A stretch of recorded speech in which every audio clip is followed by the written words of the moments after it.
बिस्मिल्लाहिर्रहमानिर्रहीम। अस्सलाम वालेकुम नाज़रीन। अप्रैल के दौरान मुल्क भर में कितनी बारिशें होंगी और कितने ज़मीनी तूफ़ान पाकिस्तान को मुतासिर करेंगे और कौन से सूबे में सबसे ज़्यादा बारिशें होंगी, ये तमाम तफसीलात इस वीडियो में मौजूद है। उससे पहले अगर आपने हमारे चैनल को सब्सक्राइब नहीं किया तो चैनल को सब्सक्राइब करें, वीडियो अच्छी लगे तो लाइक करें और बेल आइकन दबा दें ताकि मौसम के हर अपडेट से आप बाखबर रह सकें।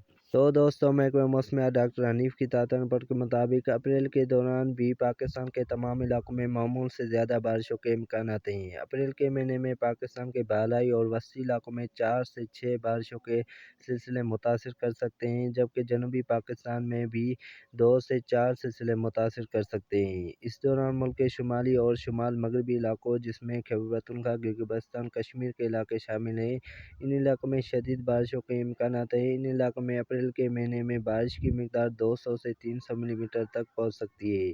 इस दौरान पंजाब के तमाम इलाकों में मूसलाधार बारिशें और ज़ालाबारी के सिलसिले वक्फे वक्फे से मुतासिर करते रहेंगे, जबकि सिंध और बलूचिस्तान में भी 2 से 3 सिस्टम के ज़ेर असर बारिशें और ज़ालाबारी के सिलसिले भी मुतासिर करते रहेंगे। इसलिए तैयारी मुकम्मल रखें किसान भाई, क्योंकि बारिशें अभी ख़त्म नहीं हुई। आने वाले दिनों के दौरान मुल्क में शदीद मौसमी हालात पैदा होने के खतरे हैं।